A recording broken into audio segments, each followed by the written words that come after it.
Eso creo que yo ya le he propuesto, ya le he invitado a mi canal, y he conversado personalmente con él y básicamente me ha dicho, viejo, tengo mil cosas que hacer y no nos vamos a estar peleando en detalles cuando hay otros enemigos más grandes. Así que, bah, ya, sí, supongo que tiene otros molinos más grandes que tumbarse.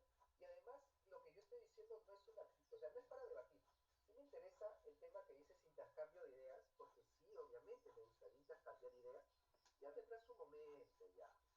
¿No? Acá también dice, gente, debate entre Agustín Laje su Capitán Perú.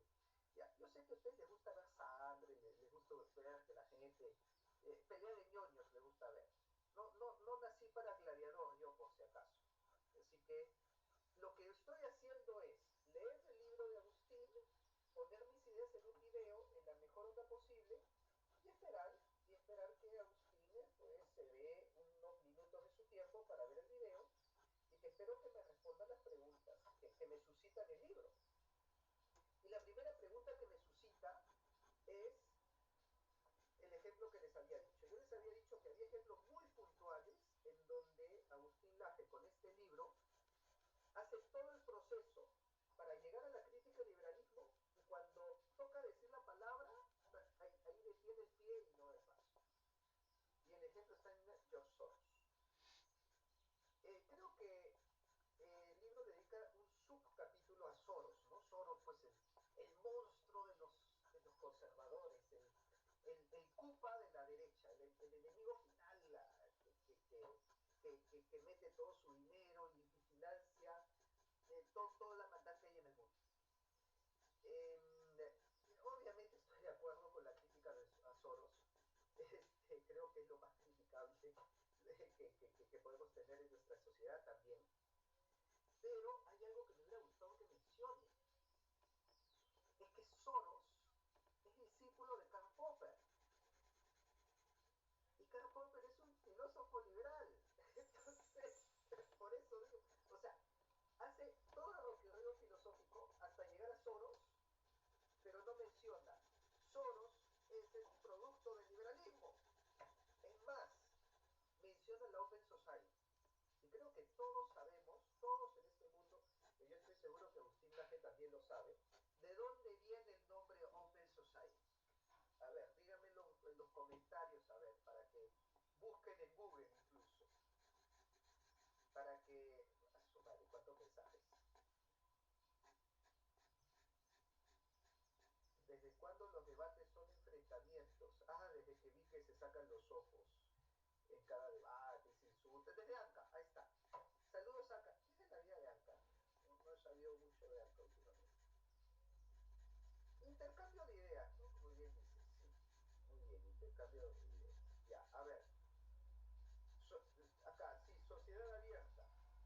¿De dónde viene el nombre Sociedad Abierta? De Open Society, la fundación de George Soros. ¿De dónde viene? Busquen. Busquen en Google, busquen en, ¿cómo se llama? En ChatGPT, busquen donde quieran. Friendo huevo con agua, se hizo famoso. Se hizo famoso por esa anécdota del huevo con el agua. Este, ¿De dónde viene? Busquen en Google. Busquen acá, mira, acá me dice, por ejemplo, ¿Soros es liberal? A ver, Carmen, busca en Google, ¿de dónde viene el nombre Sociedad Abierta, el nombre Open Society? Muy bien, Daniel. Viene de la obra de Karl Popper, específicamente de un libro que se llama, este, caramba, ya, especialmente de un libro que se llama La Sociedad Abierta y sus enemigos, de Karl Popper. Es un libro, en este libro, Popper menciona que se tiene que construir una sociedad abierta para enfrentar el totalitarismo, para enfrentar, o sea, la respuesta de Popper ante la amenaza de los estados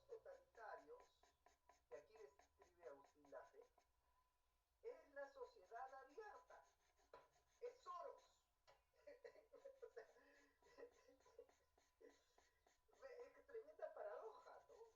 Tremenda paradoja. Y es que esa es la paradoja del libertarismo. Y termina convirtiéndose en lo que juró destruir, ¿no? Como le diría Obi-Wan a Anakin, ¿no? Termina convirtiéndose en un nuevo totalitarismo. O sea, eh, Soros, pues, es la aberración, ¿no? La degeneración de las ideas de Popper, pero que es liberal.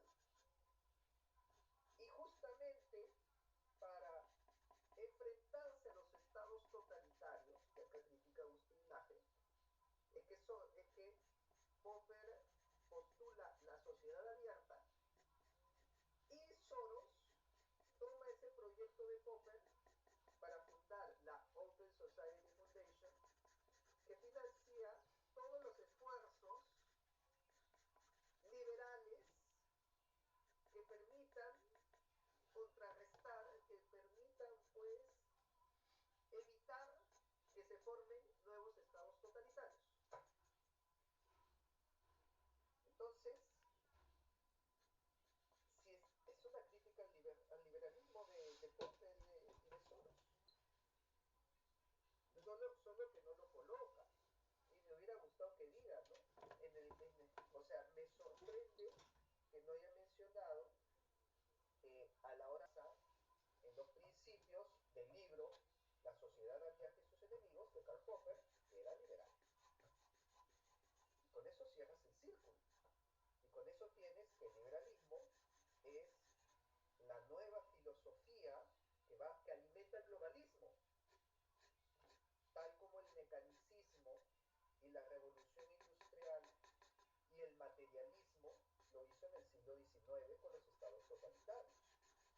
El globalismo, su filosofía, es el liberalismo masificado, y que está apoyado por la tecnología de la cuarta revolución industrial, la tecnología de la inteligencia artificial, de la big data, que nos permite personalizar a nivel de volumen, ¿no?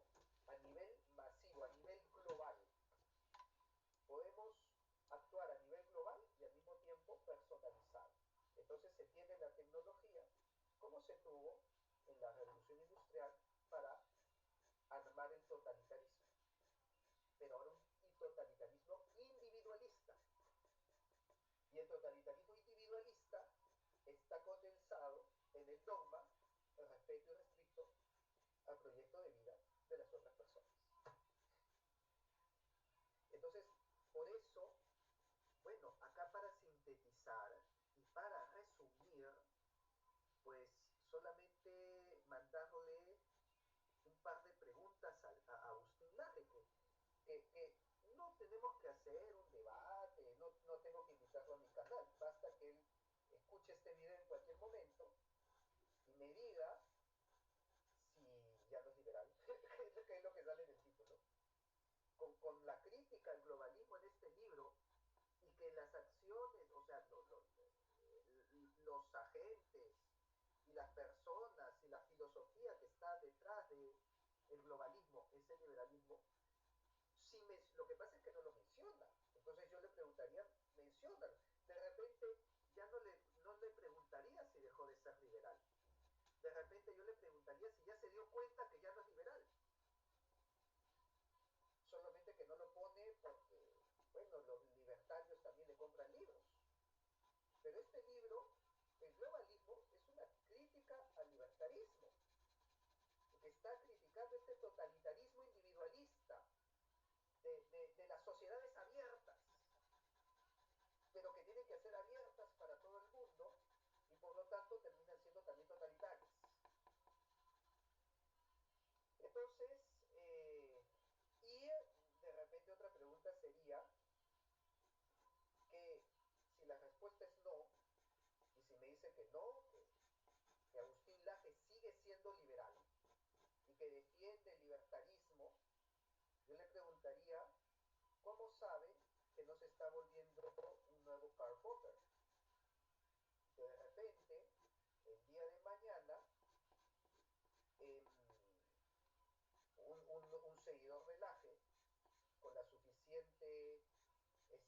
con las suficientes espaldas financieras y con la agudeza y astucia para hacer un imperio financiero, se convierte en un nuevo Soros, al llevar las ideas liberales al extremo que las llevó Soros, que tomó las ideas liberales de Karl Popper.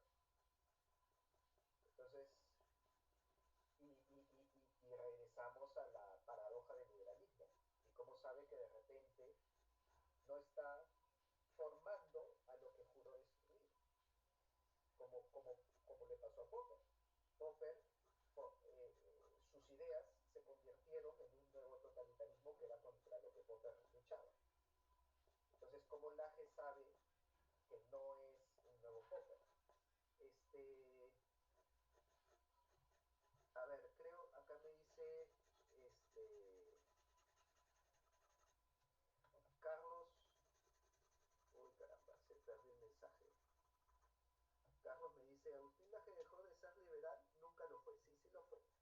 Sí lo fue porque yo le escuché esta frase a Agustín, que dice que su filosofía, pero se la escucha hace varios años. Por eso yo no sé si actualmente la sigue diciendo, ¿no? El respeto irrestricto al proyecto de vida de cada persona. Me dice, es anarcoconservador. ¿Qué es eso? ¿Cómo un conservador va a ser anarquista? Pero si es lo opuesto, anarcoconservador. Dios, ¿qué aberración es esa? ¿De qué círculo del infierno de Dante ha salido este anarcoconservador? Cada vez que escucho estas frases de, sí, el anarcoconservador, o cómo se llama, el conservador en lo económico, no, conservador en lo social, pero liberal en lo económico, les voy a pasar la imagen que pienso cada vez que escucho alguna de esas frases, ¿no? Claro, como dice, anarcoconservador, círculo cuadrado, ¿no? A ver, aquí está, ¿no? La voy a pasar en pantalla, a ver, para mostrar lo que pienso cuando escucho de una narcoconservadora. A ver. Mientras, ahí está, paleolibertario, aquí está, esta es la otra palabrita, ¿no? Laje es, Laje es paleolibertario. ¿Saben qué es lo que yo pienso cuando escucho paleolibertario, anarcoconservador y demás hierbas? A ver, se los voy a resumir en una imagen, ¿ah?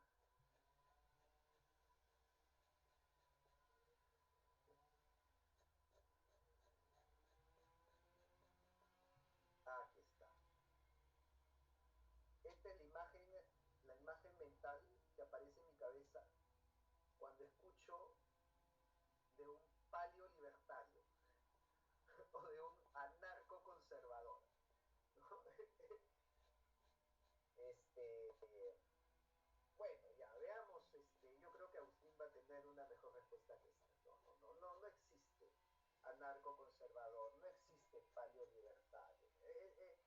O sea, si existe sería una cosa como la que muestra la foto, ¿no? Está bonito, dice. Está bonito, ¿no? Ahí está. Esa es la imagen mental del paleolibertarismo y el anarcoconservadurismo. No, pues hermano, no armemos Frankenstein. De hecho, sería un constructo muy moderno, ¿no? Por ahí dicen, es una desconstrucción de la arquitectura. Sería un deconstruccionismo. Sería una construcción muy moderna llamarse, irónicamente, paleolibertario. Eh, para mí la respuesta es sencilla. Para mí esto también espero desarrollarlo en algún momento. Para mí somos aristotélicos, aristotélicos negados, o aristotélicos sin saberlo. Y la respuesta está en restituir la filosofía filosofía aristotélica. Hay un libro muy interesante que creo que se llama La venganza de Aristóteles. Somos aristotélicos. Agustín no es anarcoconservador, no es paleolibertario, es aristotélico. En su debate con Gloria Álvarez, le citó a Aristóteles, tal cual. O sea, todo su pensamiento está basado en el de Aristóteles. Este libro solo lo podría haber escrito un aristotélico. Lo que pasa es que un aristotélico también criticaría a los libertarios. Y creo que el libro estaría completo con la crítica libertaria. Pero lamentablemente, para mí, para mi TOC, que yo esperaba que se cierre todo, no, pues no se cerró. Y el tema libertario quedó en el aire, por más que yo veo en todo el libro que el globalismo, también este libro del globalismo es una crítica al libertarismo. Aristóteles, bueno, hay un montón de comentarios. Pero, bueno, este es mi comentario sobre el libro Globalismo. Espero que Agustín pueda escuchar mi video y pueda en algún momento, porque el neoente es la unidad social del globalismo, así como el hombre masa es la unidad social del totalitarismo. Y acá sí, enlazas todo. O sea, listo, te cierra todo. Y vamos,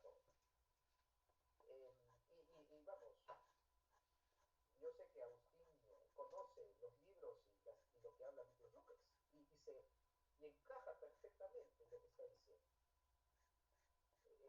Bueno, muchas gracias a todos los que me han seguido hasta acá y pues no se olviden suscribirse a mi canal de Capitán Perú y ya estaremos conversando en una futura transmisión. Nos vemos.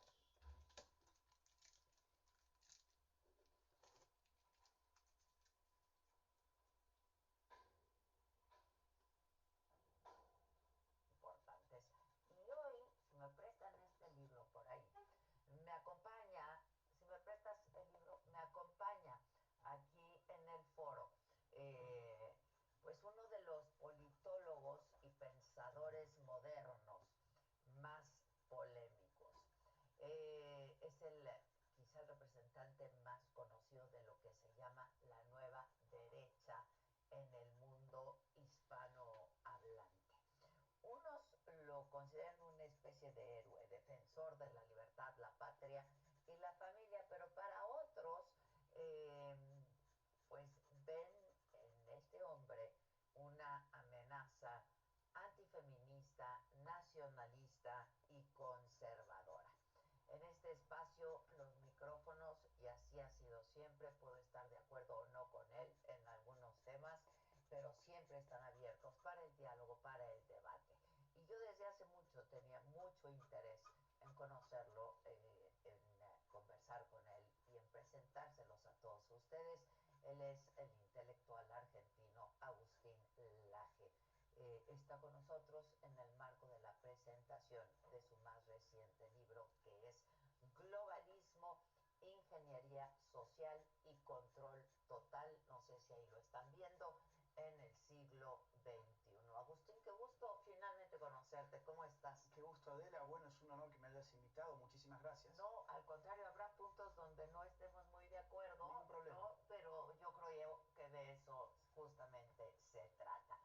El globalismo es el más reciente, es tu más reciente publicación, que no es lo mismo globalismo que globalización. Si quieres comenzamos por ahí, que me parece un buen inicio. Sí, a ver, la globalización como concepto es un concepto económico que aparece en el marco de la academia en 1980, en la década de 1980, sobre todo en el estudio de la administración de empresas y de las ciencias económicas. ¿Por qué? Porque globalización refiere a la aceleración de los intercambios comerciales impulsados por las revoluciones tecnológicas de las últimas décadas del siglo pasado. Ahora, el globalismo pero que nadie se ha podido excluir. Exactamente, porque tiene una base tecnológica que tiene que ver con las tecnologías de los transportes, las tecnologías comunicacionales. Que nos ha acercado al que nos ha acercado y achicado el mundo. Un pensador llamado Marshall McLuhan empezó a hablar por entonces de la aldea global, Sí, ¿no? claro. O sea, el mundo se ha vuelto una suerte de aldea. Ahora, globalismo suena a globalización, pero no es lo mismo. Es una palabra mucho más reciente, mucho más vinculada al tipo de discurso de Donald Trump. Es una palabra que en todo caso empieza a florecer hacia el año 2016, perdón, 2016 en adelante, y que se está empezando a utilizar sobre todo en los últimos años, en los últimos 2 o 3 años. Okay. Yo me he ocupado de estudiar ese concepto en este libro. Ya no es un concepto de índole económica, como ocurre con globalización, sino política. O sea, refiere no a la forma en que se produce y se intercambia la riqueza, sino a la forma en que se gobiernan a los hombres. Globalismo es un concepto político que tiene que ver con la concentración del poder político, del poder de crear agendas económicas, culturales, sociales, políticas, desde ámbitos supraestatales. El mundo moderno es un mundo dominado por el Estado nacional, desde el siglo XVII más o menos en adelante. Ahora, en nuestros días estamos viviendo un punto de inflexión en el que organismos internacionales supraestatales están acumulando, según mi investigación, cada vez más poder para dirigir el destino de las naciones. Y eso es lo que trato en este libro. Dame algunos ejemplos. Ejemplo, el más importante de todos a mi juicio, Agenda 2030. Agenda 2030 es muy desconocida para el público en general. Curiosamente, esto no se ha debatido ni siquiera a nivel periodístico, ya no digamos en un Congreso Nacional, ni siquiera a nivel periodístico se ha discutido esto. Y es una agenda creada por la ONU en el año 2015, que se llama 2030 porque incluye 17 objetivos, y 169 metas que se deben cumplimentar por todas las naciones del globo a más tardar para el año 2030. 2030. Ahora, cuando uno hace lupa en esa agenda... En cada uno de estos puntos. Sí, bueno, empiezo a ver, por ejemplo, que esta agenda fue definida por apenas 30 personas de una cosa llamada Grupo de Trabajo Abierto, el cual asistieron a su vez 2 otros grupos, uno de 30 personas con expertos de financiación y otro grupo político de apenas 27 personas. De Naciones Unidas. De Naciones Unidas. O sea, 87 personas diseñaron una agenda que hoy se aplica a más de 8.000 millones de seres humanos. Que son los que habitamos este que planeta. son los que vivimos en este planeta. Con lo cual, tenemos esa contradicción de un organismo que se supone democrático o que tiene por lo menos una verborragia pseudodemócrata, que sin embargo establece metas y objetivos para un sinfín de ámbitos, porque ahí uno encuentra estos objetivos y estas metas, temas de economía, temas de sexualidad, de ecología, de industria, de agricultura, del reino animal, del reino marítimo, del reino espacial. Es decir, hay una especie de voluntad de intervenir en todos los ámbitos de la existencia, tanto social como individual, a partir de una agenda que nadie votó, que nadie discutió y más aún que nadie conoce. Y esa agenda se presenta con... ¿La ves autoritaria entonces? Bueno, y claro, todo lo que no incluye una discusión previa por parte de las partes interesadas y por parte de los pueblos, que son el núcleo de la democracia, pues entonces implica un grado de arrogancia política. Es la arrogancia de decir, nosotros somos los técnicos, nosotros somos además los filántropos. Está esta idea de que Naciones Unidas es un grupo de filántropos que van a asegurar la paz y la seguridad, y establecen esta agenda que además es demagógica. Es decir, son 17 objetivos, todos muy bonitos, parecen una carta a Santa Claus, a Papá Noel, como le decimos en Argentina. Para la convivencia en el concierto internacional. No solo la convivencia, porque no solamente va de relaciones entre estados, sino de lo que pasa dentro de las sociedades. Por ejemplo, tenemos el asunto climático. Entonces uno dice, un clima, digamos, lucha contra el cambio climático, por ejemplo. Uno dice, bueno, a ver, podemos estar de acuerdo. No es una mala idea. Claro, el problema es cuando uno destapa, es una caja de Pandora.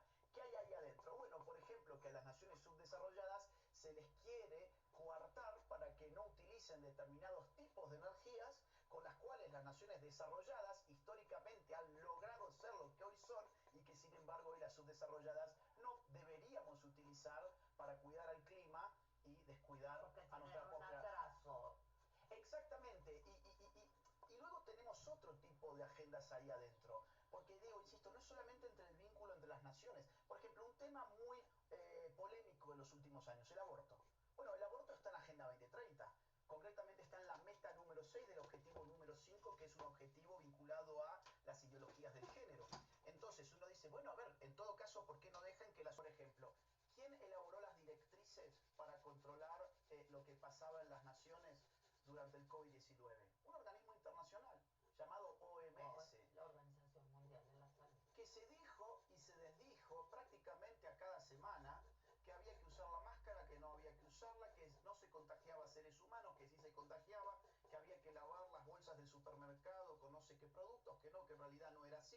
Y después en el tema, de un tema muy polémico, yo entiendo que estamos saliendo por internet, sí, ahora. Entonces no lo puedo decir de una manera abierta porque van a censurar esto, pero hubo un producto que se aconsejó, incluso se coartó en muchos lugares a la gente a que tenía que aplicarlo, un producto que incluso te podías quedar sin tu trabajo, no podías subirte a un autobús, no podías entrar a un supermercado o a un banco, no podías tomar un avión si no lo tenías a ese producto. ¿Te refieres a la vacuna? Sí, pero es un tema que, insisto, ya me han bajado muchas cosas en internet. Por los antivacunas, digamos, sí, sí, pero a ver, ya se están multiplicando en todos lados las denuncias por lo que ha ocurrido. Insisto, estoy hablando con mucha clave porque no quiero poner en riesgo el tema. Pero esto te hace pensar que lo hacen por perversos o simplemente porque íbamos todos aprendiendo en el camino. Bueno, eso yo no lo sé porque no los conozco personalmente. Lo que sí te puedo decir es que las directrices vinieron desde allí. Ya el juicio de qué les motiva psicológicamente yo no lo sé, porque para eso tendría que conocerlos personalmente. Ahora, lo que sí sé es que las directrices partieron desde allí y que se aconsejaron ciertos productos que después la misma organización los retiró del mercado porque generaban efectos secundarios. ¿Y qué pasa con toda la gente que recibió esos efectos secundarios? Bueno, hoy está en el juicio. En muchos países del primer mundo, digamos, no hablemos de... ¿no? Entonces, digo, las autoridades globales tienen cada vez más poder político. En este momento se está discutiendo algo llamado el Tratado de la Pandemia. El Tratado de la Pandemia implica que para una eventual próxima pandemia las naciones ya se hayan comprometido de antemano a ceder grandísimas cuotas de poder hacia esta misma organización llamada OMS. Organización que además no está financiada enteramente por los estados nacionales, está financiada por privados que tienen además intereses en la enorme industria farmacéutica que hoy está siendo puesta en cuestión en los Estados Unidos. Yo entiendo que estos temas a veces parecen de locos conspiranoicos, antivacunas, como vos mencionaste, pero hoy esto se está discutiendo en el país más poderoso del mundo. Está bien que se discuta. Pero claro, porque tiene que ver con nuestros cuerpos y con nuestra salud. Digo, tendría que ser un tema de primaria importancia. Además hemos sabido que las redes sociales, y lo hemos sabido por parte de Mark Zuckerberg, o sea, uno de los hombres más poderosos del mundo, hemos sabido que el gobierno de Estados Unidos, en este mismo contexto del que estamos hablando, le coartó a Facebook, a Meta, a censurar cuentas que no tuviesen, digamos, el discurso oficial. Con lo cual, insisto, el globalismo es algo embrionario, como vos bien dijiste, es algo que recién está empezando a emerger, se está gestando apenas, y como la derecha, vos recién mencionabas en tu introducción la derecha siempre llega tarde a todo. Entonces yo escribí este libro para tratar de llegar a tiempo a algo, que es el tema de lo que está pasando en el concierto internacional. A ver, háblame un poco, ahora hablabas Sí. del aborto que está en la Agenda 2030 y ahora en la 45. ¿Qué tienes que decir de eso, por ejemplo? Mira, te puedo contar, por ejemplo... ¿Qué dice en la agenda con lo que no estás de acuerdo, por ejemplo? Bueno, dice, por ejemplo, que se tiene que aplicar todo lo que se ha convenido en la Conferencia Internacional de Población y Desarrollo del Cairo de 1994, que fue una conferencia en la que la ONU le pidió a los estados, a todos los estados del mundo, que legalizaran una gama completa de métodos de planificación de la familia y métodos de salud sexual y reproductiva que incluyen interrupción voluntaria del embarazo, como ellos le llaman al aborto, a más tardar para el año 2015. Esto fue del año 1994. Ahora Agenda 2030 retoma eso, habiendo visto que muchos estados no tienen aborto legal, e implementa la idea de que tenemos que cumplimentar eso cuanto antes. ¿Por qué hay que cumplimentarlo? Eso sí se sabe, por ejemplo. Se sabe porque en esas mismas conferencias de población y desarrollo, la ONU ha venido agitando la tesis de que el mundo está superpoblado. La idea de que hay una reproducción descontrolada del ser humano en el planeta. No solamente es eso, se evitan muertes, se evitan abortos. Abre nomás. ¿No? Y se incluye el derecho de la mujer a decidir sobre su propio cuerpo. Bueno, a ver, vamos a ir por partes. Yo no creo que nadie tenga el derecho a elegir su cuerpo, a usar su cuerpo cuando esa utilización del cuerpo implica la vulneración del derecho de otro cuerpo.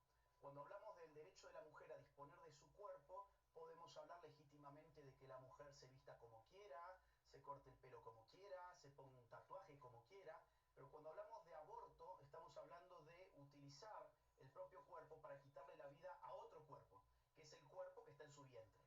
Entonces, ahí hay una contradicción de derechos. Hay una contradicción de derechos entre el derecho a vivir... Muy polémico, muy Sí, claro. controvertido, en donde pues las opiniones están muy divididas. Sí, ¿no? pero... Digo, yo soy feminista Sí. y yo sí creo que la mujer tiene el derecho de decidir sobre su propio cuerpo. Bueno, yo finalmente, creo que lo ¿no? tiene en la medida en que no vulnere el derecho a vivir de otro ser humano. Y donde ya no hay discusión de opinión, ya no está discutido cuándo empieza la vida humana.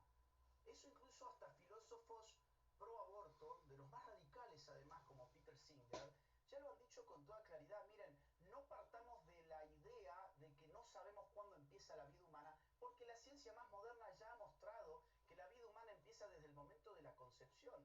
Con lo cual, los argumentos pro aborto tienen que ir por otro lado. Ya hay un ser humano desde el momento de la concepción. Si no lo hubiera, no podría desarrollarse como ser humano. Y genómicamente es autónomo. Ese gen, esa carga genética, esa identidad genética que tiene el ser humano desde el momento de su concepción es distinta de la madre y de la del padre. Se sabe que ese cuerpo no